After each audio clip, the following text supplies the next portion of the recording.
mesdames et messieurs,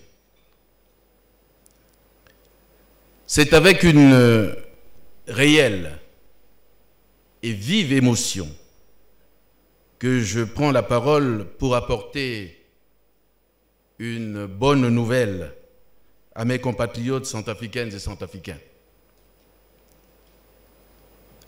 Le jour s'est levé pour nous, chers compatriotes. Le rêve que nous avons tant caressé devient réalité. Les sacrifices consentis, les privations endurées n'auront pas été vains. La paix est à notre portée. Mes chers compatriotes,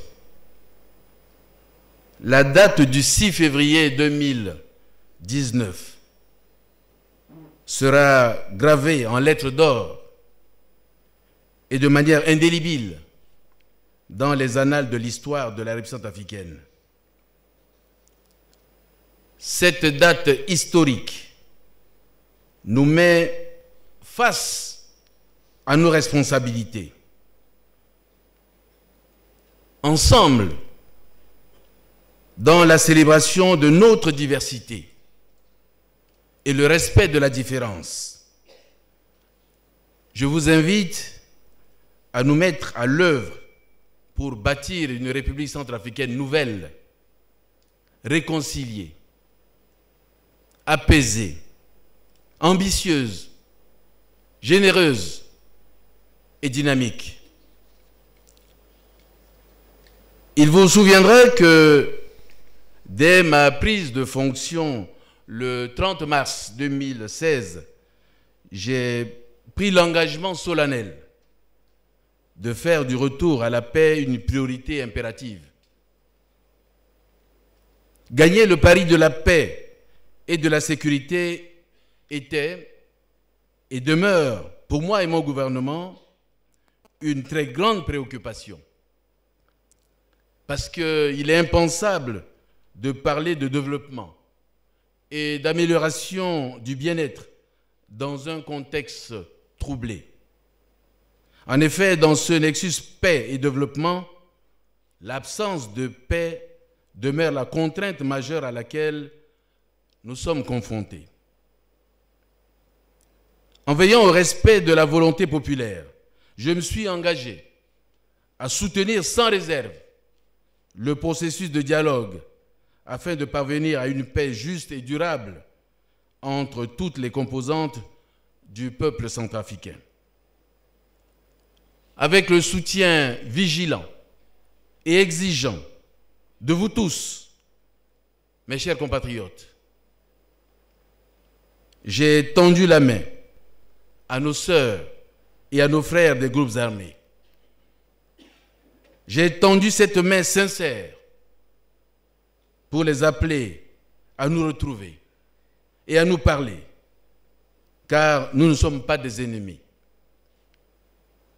La vérité est qu'à un moment de l'histoire de notre pays, certains de nos concitoyens n'ont pas senti la présence protectrice, apaisante et rassurante de l'État.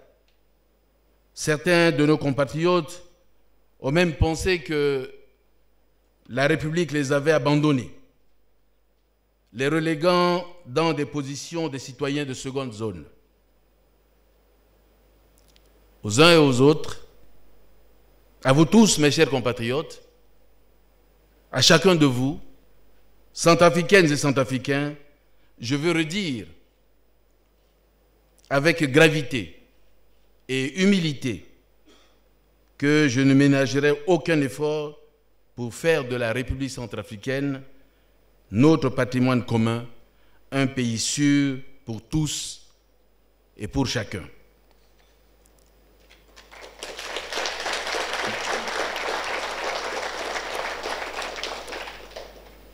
S'il a plu au bon Dieu Tout-Puissant de nous offrir en bénédiction un pays fertile et nanti de plusieurs ressources, N'oublions jamais que la première richesse, c'est l'être humain, vous et moi. Le rendez-vous de la paix n'aura de sens que si nous célébrons notre unité dans la diversité. Je nous y engage ici et maintenant. Mesdames, Messieurs, chers compatriotes, ce jour est pour nous un moment historique. Il consacre l'aboutissement de près de 3 années d'efforts acharnés pour renouer les fils distendus du dialogue afin de recoudre le tissu social fortement ébranlé par plusieurs années de violences fratricides et de privations qui ont condamné nombre de compatriotes à endurer des conditions de vie infrahumaines. S'il est arrivé que mon engagement soulève des doutes quant à sa sincérité, le résultat de ce processus de dialogue est une preuve que mon plus grand souci était et demeure celui de m'assurer que les préoccupations de mes compatriotes, chrétiens, musulmans ou animistes, de tout le pays étaient prises en compte. Les fils et les filles de Centrafrique se sont alors retrouvés à la table de dialogue, véritable arbre à palabre, pour discuter de l'avenir, en posant les bases pour réaliser notre rêve commun de paix et de réconciliation en République centrafricaine. Ce rendez-vous de paix est aussi historique, car c'est la première fois dans l'histoire des processus de dialogue dans notre pays que l'on a accordé autant de temps aux groupes armés pour qu'ils s'expriment clairement sur leurs revendications. Vous ne le savez que trop bien, la quête d'une paix durable en République centrafricaine a fait l'objet de nombreux rendez-vous dans plusieurs endroits du monde. Ce qu'il faut souligner, et ce dont nous nous réjouissons, c'est qu'avec le processus actuel, l'essentiel des discussions s'est fait en terre centrafricaine. À Bangui, à Bambari, à Birao, à Boa, à Bria ou encore à Kakabandoro. Les responsables des groupes armés ont fait part de leur ferme volonté de participer à l'écriture de la page heureuse de la paix de leur pays. Ainsi, lorsqu'en date du 30 août 2018, j'ai reçu du panel de facilitation de l'initiative africaine les revendications que les groupes armés avaient harmonisées lors de leur rencontre de Bois. Ce sont toutes affaires cessantes que j'ai donné les instructions les plus appropriées afin de préparer les réponses idoines, donnant ainsi un socle à l'accord de paix que nous célébrons aujourd'hui. Un accord qui soit juste, équilibré et durable. Un accord qui soit le reflet de cette volonté partagée d'offrir aux générations présentes et à venir des raisons d'espérer et de croire dans leur pays. Accord de paix qui soit juste et équilibré. Un accord qui réhabilite les victimes et répare les cœurs. Un accord qui soit une véritable charte de réconciliation pour les Centrafricaines et les Centrafricains. Voilà véritablement mon ambition de paix pour notre beau pays. C'est dans ce contexte que toutes les parties ont répondu au rendez-vous de Khartoum.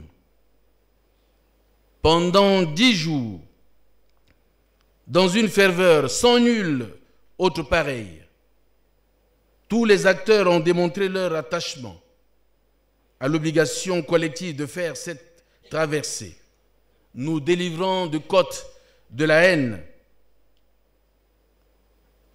de la guerre, et de la négation de l'autre différent, pour rejoindre main dans la main, unis comme un seul homme, les beaux rivages de la paix, de l'espoir, de l'espérance, afin de célébrer ensemble la vie. Pendant toute cette traversée, qui n'avait rien d'un voyage de plaisance, chacun des passagers avait pour seul bagage les paroles d'un sage qui avait rappelé que c'est souvent au moment d'accoster que les navires chavirent.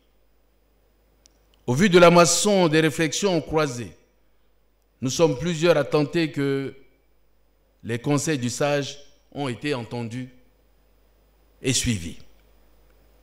Mesdames et messieurs, pour parvenir à cet accord final, il nous a fallu traverser avec tous nos partenaires, amis de la République centrafricaine, afin de trouver le meilleur cadre de dialogue.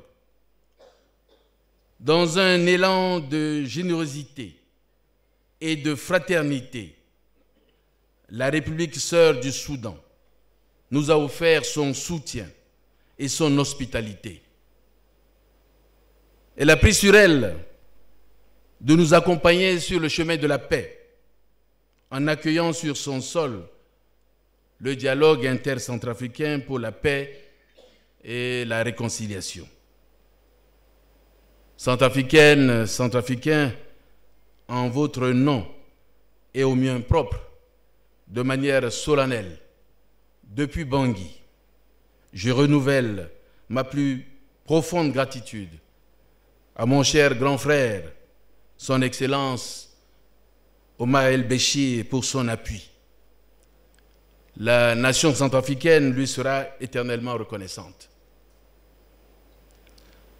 C'est l'occasion de rappeler que le travail de l'initiative africaine pour la paix et la réconciliation en République centrafricaine n'aurait pas connu d'heureuse issue sans l'engagement total de l'Union africaine.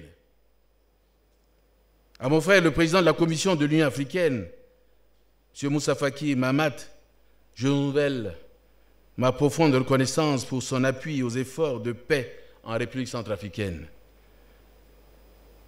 Monsieur le Président, votre représentant,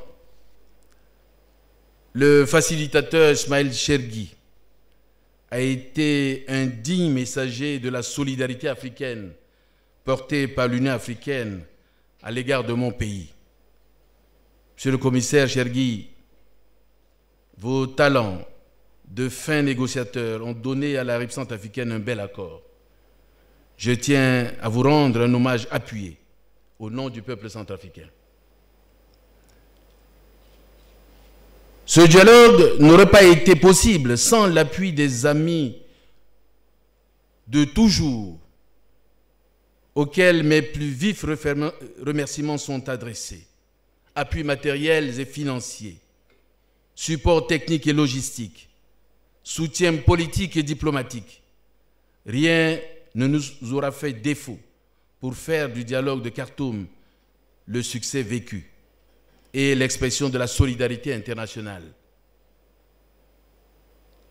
À la CEAC et aux pays de la sous-région, aux Nations Unies et leur mission RCA, la MINUSCA, à la Fédération de Russie, à l'Union européenne, aux États-Unis d'Amérique, à la France, à la Chine, j'adresse mes plus sincères remerciements.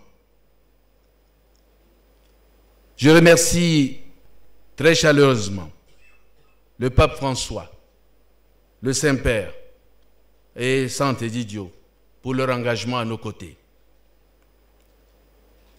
Mesdames et messieurs, chers compatriotes,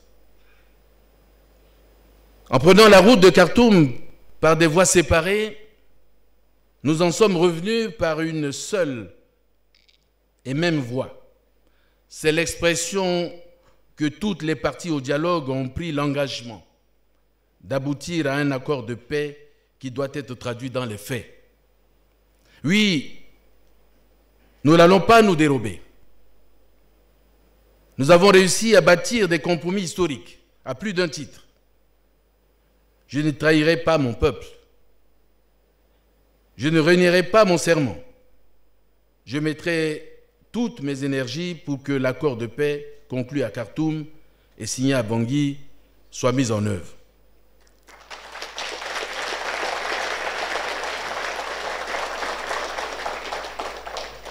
Je tends une nouvelle fois la main au groupe signataire de l'accord pour que nous nous mettions ensemble pour poser les bases des prochaines étapes. Ensemble, nous avons lu les pages douloureuses écrites en lettres de sang de notre passé. Aujourd'hui, du haut de cette tribune, je vous appelle à consolider notre union sacrée pour écrire ensemble, en lettres d'or, de nouvelles pages de notre pays en partage.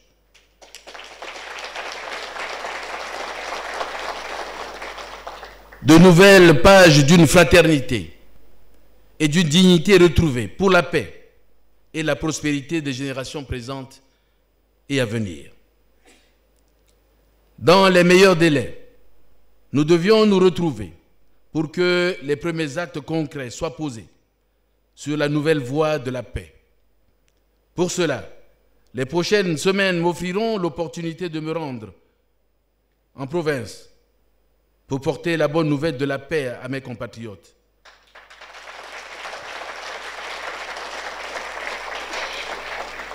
Le dialogue doit se poursuivre afin de faire vivre la paix et posant des actes clairs et concrets qui répondent aux interrogations du peuple.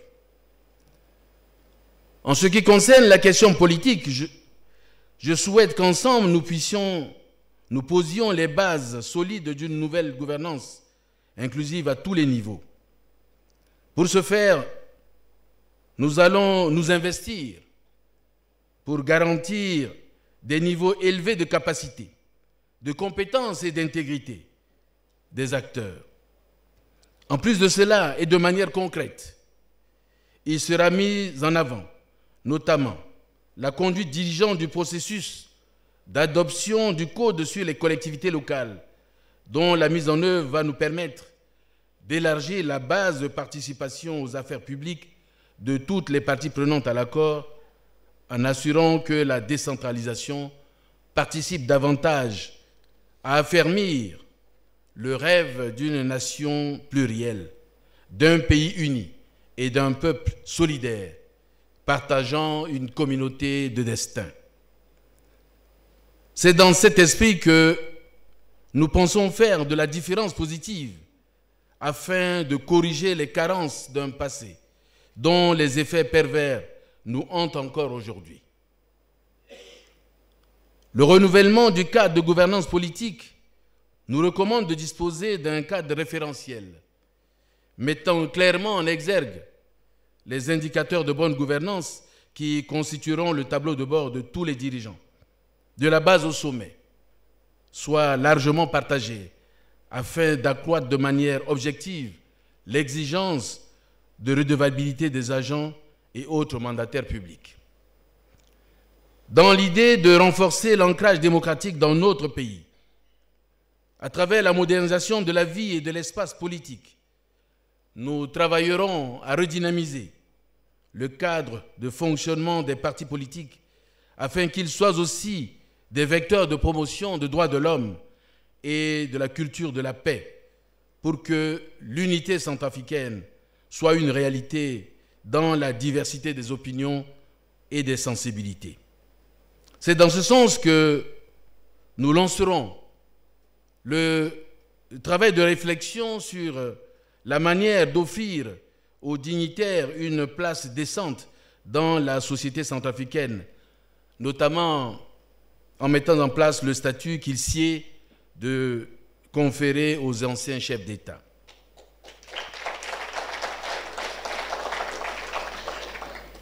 L'une des ambitions portées par ce processus de paix, c'est qu'à terme, les Centrafricaines et les Centrafricains soient fédérés autour d'une vaste réflexion sur la citoyenneté et les principes de laïcité portés par la Constitution qu'ils ont eux-mêmes adoptés par référendum.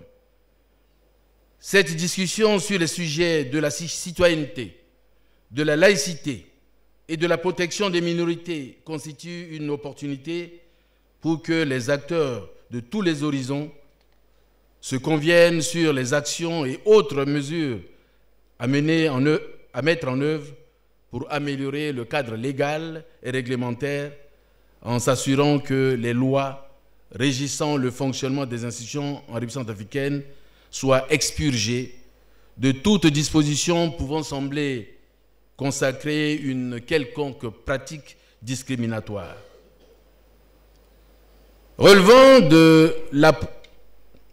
Relativement à la problématique de la justice et de la réconciliation nationale, je suis particulièrement heureux que dans les plus grandes sagesses, toutes les parties au dialogue de Khartoum se soient convenues de réaffirmer le principe de lutte contre l'impunité pour mettre en avant le triptyque justice, réparation et réconciliation. Sans attendre, nous allons nous atteler à la mise en place d'une commission inclusive qui sera le dispositif approprié pour offrir à nos compatriotes les instruments d'une justice qui promet la vérité, la réhabilitation des victimes et la réconciliation nationale. Ces conclusions alimenteront le travail de la commission Vérité, Justice, Réparation et Réconciliation qui sera opérationnelle à la fin du premier trimestre 2019. La crise tragique et multidimensionnelle a généré des traumatismes aussi profonds que graves. Dans le sens d'amorcer le difficile processus de réparation et de guérison des traumatismes, nous devrions prendre les précautions nécessaires pour interagir avec les associations de victimes ainsi qu'avec tous les partenaires afin de mettre sur pied de manière concertée un système de réparation consensuel. Il va sans dire que le premier résultat attendu de cet accord est la cessation de toutes les violences et de toutes les exactions sur les populations civiles.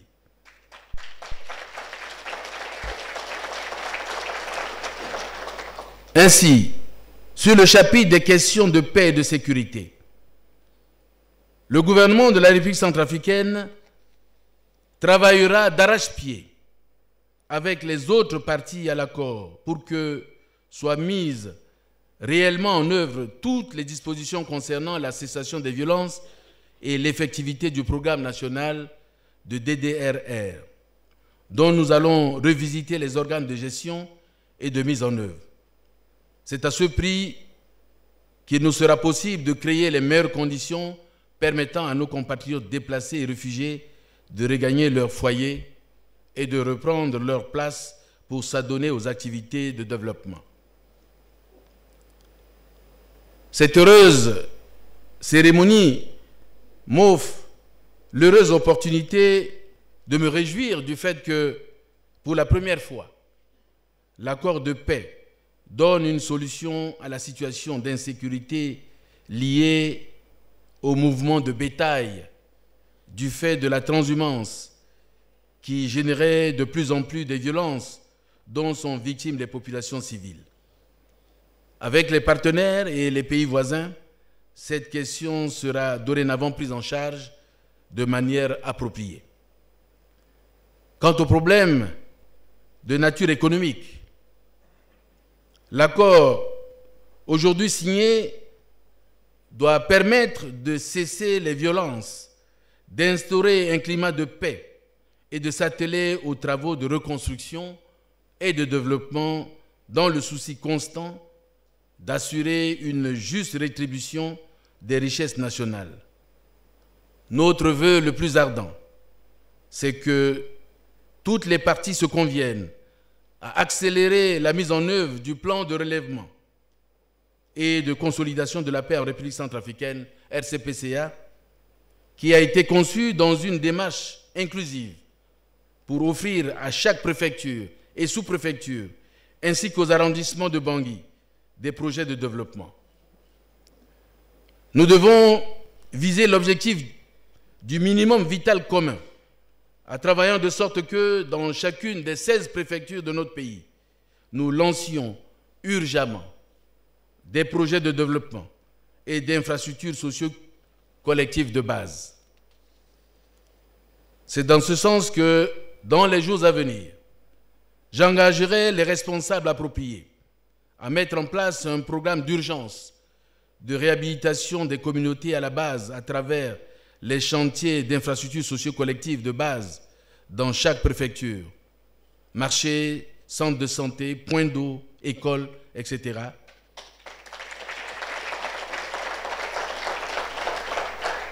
Par une meilleure canalisation des fonds du RCPCA et la concrétisation des programmes de désenclavement. À côté de cela, vous n'ignorez pas que l'un des plus grands défis, c'est d'offrir des perspectives de vie et des alternatives de création de revenus. À cet effet, ce sera de travailler à l'organisation de 4 forats pour le développement régional à Birao, Bangassou, Bouar et Mbaïki. Ces rendez-vous permettront d'identifier les filières de production générant des emplois, à même d'offrir des perspectives différentes aux jeunes et aux populations.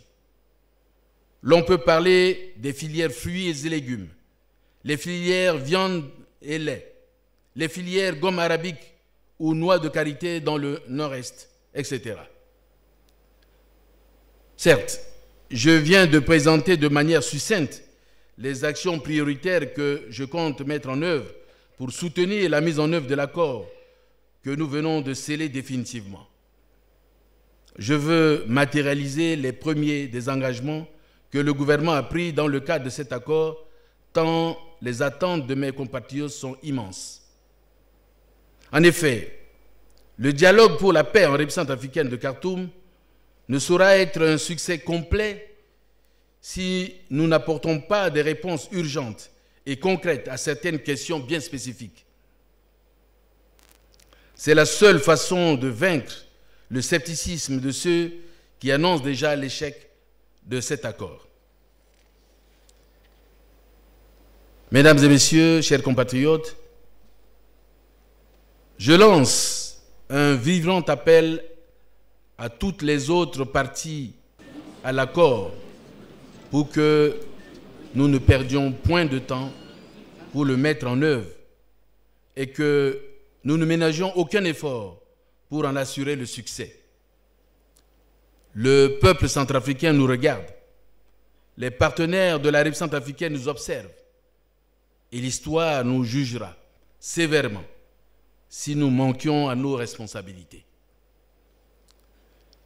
Puissions-nous ensemble méditer ces paroles de l'Ecclésiaste qui sonnent à chacune de nos oreilles.